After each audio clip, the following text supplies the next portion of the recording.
Most people think one ancient tablet proved that aliens visited Earth, but the object at the center of that story was not even a Sumerian tablet.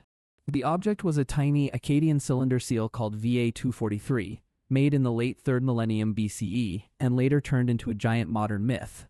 That little seal became famous because one writer said it showed the sun with 11 planets around it, as if ancient Mesopotamians knew our whole solar system.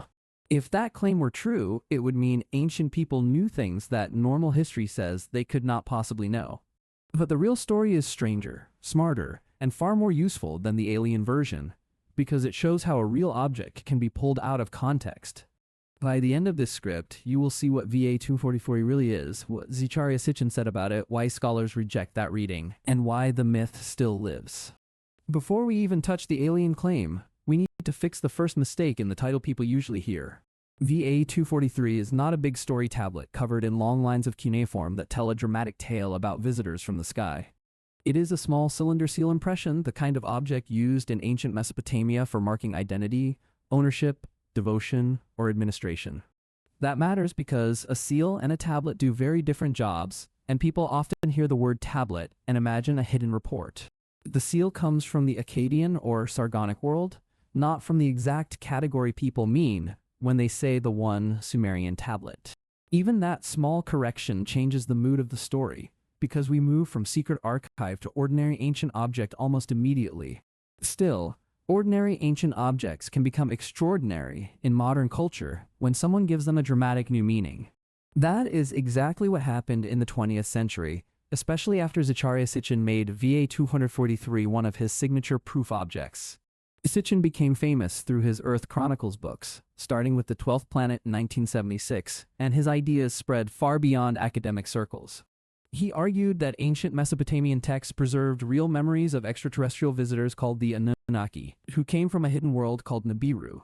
In his version, those beings came to Earth hundreds of thousands of years ago, mined gold, and genetically engineered human beings as workers. That is a huge claim, and huge claims need something visual that people can remember after the book is closed. VA-243 was perfect for that job because it let him point to one image and say, look, the planets are right there. Instead of asking viewers to trust hard translations of cuneiform, he could offer a picture that felt immediate, simple, and self-evident. That visual shortcut is one reason fringe history loves this object so much, because pictures travel faster than careful scholarship ever does. A complicated argument about Akkadian words takes pages to explain, but one image with circles around a star spreads in seconds. In magazines, documentaries, and later on the internet, VA-243 became a kind of instant badge for forbidden knowledge. People could share the picture and feel that they had already won the argument before reading a single line from a specialist. Sitchin said the central star-like image was the sun, and the surrounding dots were planets, including worlds not visible to the naked eye. That reading let him say ancient Mesopotamians knew of a 12-body system and, by extension, knew about his version of Nibiru. If you already wanted to believe that ancient religion was really hidden science, this tiny seal seemed to tie the whole story together. It appeared to offer advanced astronomy, alien contact, lost history, and secret memory all packed into one ancient artifact. But when scholars look at the same object, they do not see a scientific map of the solar system. Mainstream Assyriology treats the central star-like mark as a normal divine or celestial sign, not a technical diagram of planets orbiting the sun. The dots around it are not accepted as an accurate planetary layout by experts who actually study Mesopotamian writing and symbols. The short inscription on the seal is also not read as some cosmic revelation from the stars. Instead, specialists read it in ordinary administrative or devotional ways, the kind of thing you expect from a seal impression. This is where the whole mystery starts to shrink, not because the object is fake, but because the dramatic interpretation is not supported. Mesopotamian astronomy was real, serious, and impressive, but it was not the same as the modern solar system model Sitchin described. Ancient Mesopotamians carefully watched the sky, tracked visible bodies, and created powerful systems of observation over many centuries. But that does not mean they knew Uranus, Neptune, or Pluto in the modern framework used in ancient astronaut books. Scholars reject Sitchin's reading for a simple reason: the accepted translations do not support the claims he built on top of them. Specialists have long argued that he mistranslated key words, ignored context, and blended myths from different times into one alien master story. That method starts with the answer first, then searches old objects for pieces that can be bent to fit. Once you notice that pattern, VA243 stops looking like proof and starts looking like a perfect example of backward reading. The ancient words Anunnaki and Nibiru are real, and that is one reason the story feels convincing at first. But real ancient words do not automatically carry the meanings modern fringe writers want them to carry. In Mesopotamian religion, the Anunnaki were divine beings within a mythological pantheon, not astronauts in spaceships wearing religious disguise. They belong to a world of gods, ritual, power, and story, not a world of hidden engines and interplanetary mining missions. Nibiru is also a real term in Mesopotamian texts, but it does not simply mean Sitchin's rogue planet circling into our solar system. Depending on the text and period, the word can refer to a crossing point or to different celestial identifications. That kind of shifting meaning is normal in ancient sources, but it breaks the neat certainty that fringe history tries to sell. The sensational version only works when poetic and ritual language is treated like a lost engineering report. That is a powerful trick, because myth sounds more exciting when you say it is science written in code. But once myth, ritual, and astronomy are flattened into one category, almost any symbol can be made to say almost anything. VA243 became famous not because it was the best evidence, but because it was the easiest evidence to remember. One tiny object gave believers something to stare at, repost, and defend without learning Akkadian, archaeology, or the history of interpretation. The image did emotional work, not scholarly work, and that difference explains why corrections rarely kill the myth. A correction takes time, nuance, and trust in experts, while the myth offers instant certainty and a thrilling sense of discovery. It also feeds a deep modern suspicion that academics are hiding the real story from ordinary people. Once that suspicion is in place, every careful explanation can look like a cover-up instead of an answer. That is one reason ancient astronaut claims survive even when the scholarship against them is much stronger than the claims themselves. The myth lets viewers feel they are smarter than institutions, and that emotional reward can be hard to give up. There is another irony here that makes the real history more interesting than the alien version. Mesopotamia does not need fake astronauts to be fascinating, because the people there built cities, writing systems, law traditions, and sky records of incredible depth. They watched the heavens seriously enough to shape later astronomy, yet that real achievement gets overshadowed by a modern fantasy placed on top. So the seal does not prove ancient aliens, but it does prove something important about us. It proves that a small object, once detached from context, can become a machine for modern cultural myth-making. The move happens in stages. First simplify the object, then exaggerate the claim, then repeat the image until it feels self-authenticating. After that, anyone who questions the story sounds like they are fighting wonder itself rather than questioning one weak interpretation. That is why this topic lasts generation after generation, even after experts explain the same problems again and again. The claim is memorable because it turns a seal into a cosmic postcard from the gods. The correction is less memorable because it says the object belongs inside an ordinary but complex world of ancient signs and meanings. People often prefer one dramatic lie over 10 careful truths, especially when the lie comes with planets, aliens, and secret history. But understanding the real story gives you a better skill than belief ever could. It teaches you how myths are built around artifacts, how visuals can overpower context, and how confidence can outrun evidence. That skill matters far beyond Mesopotamia, because the same pattern appears in fake history, fake science, and fake news all the time. A real word is taken from its original setting, a real image is stripped from its function, and a new story is glued on top. Then repetition turns that new story into common sense for people who never saw the original scholarly discussion. VA243 is one of the clearest examples of that process because the object is real, the ancient culture is real, and the reinterpretation is modern. The power of the myth comes from mixing those layers until viewers stop noticing which part comes from where. That is why the best question is not, did one tablet prove aliens came to Earth? The better question is, how did one tiny Mesopotamian object become a global symbol of hidden knowledge in the first place?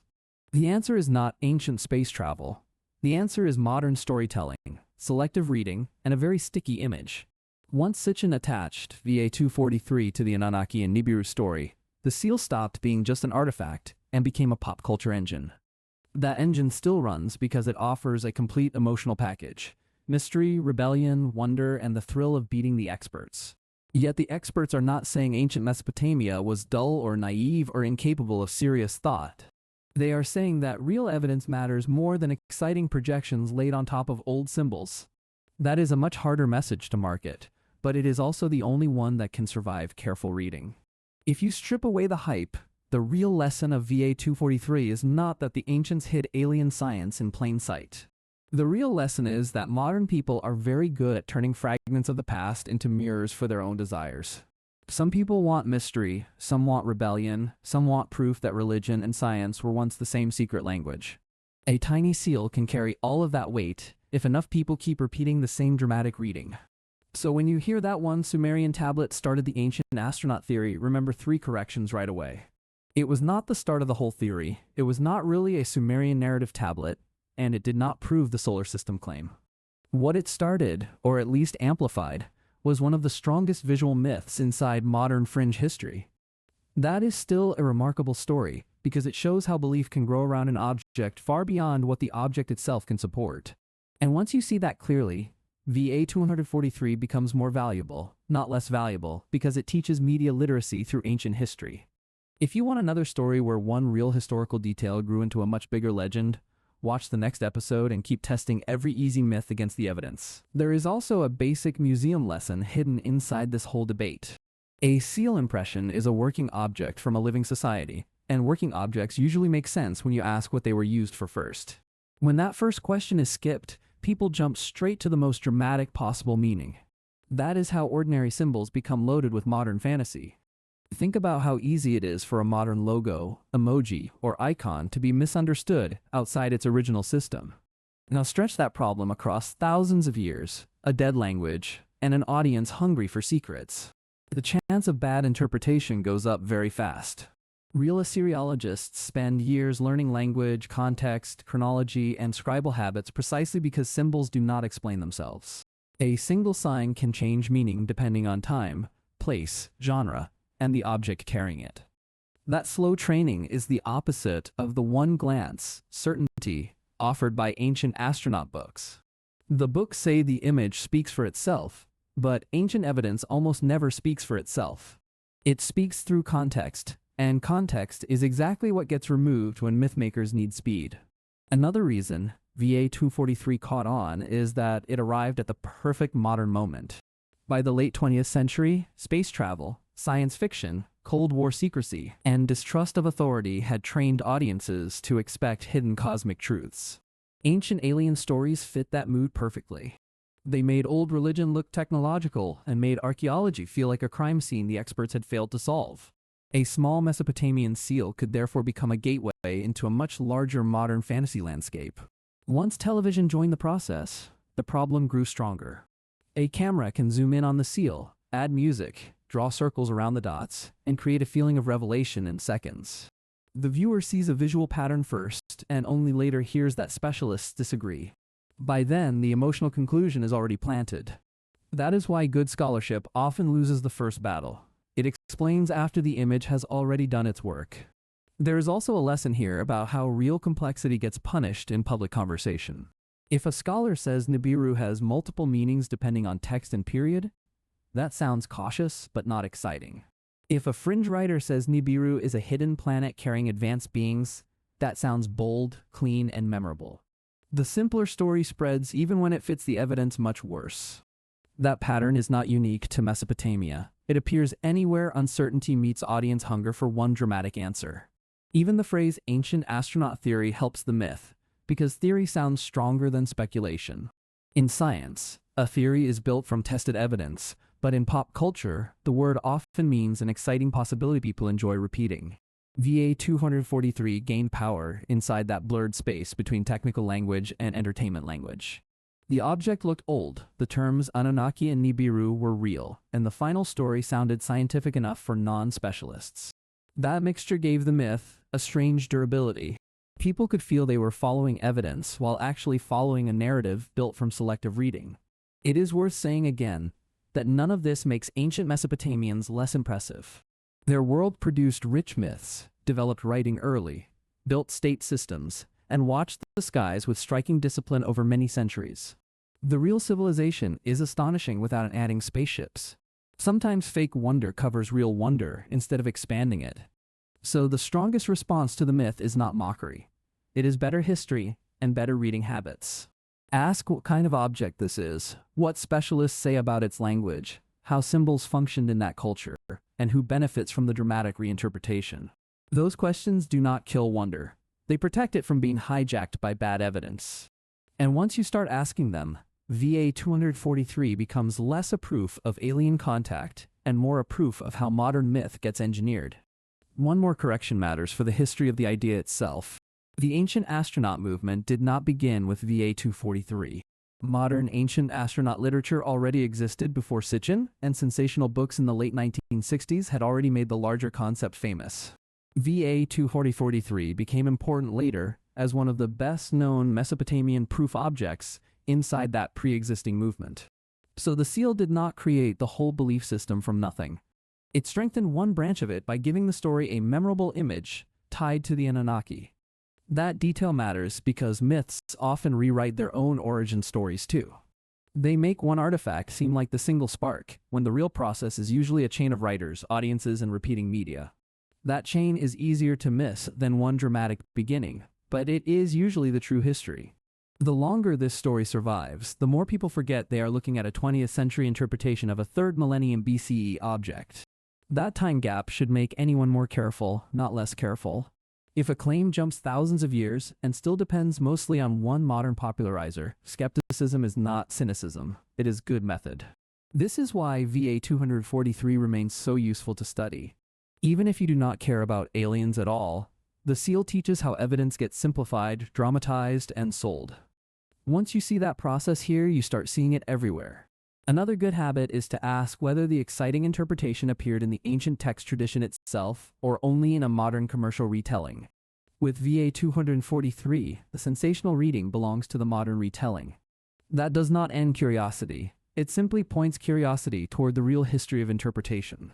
And that history is rich enough on its own, because it shows how one image can outgrow the object that produced it. The seal is small. The myth around it is enormous. That contrast is part of the lesson. And that is why the smartest way to read VA 243 is not as a map of planets, but as a case study in how the modern imagination can colonize the ancient past.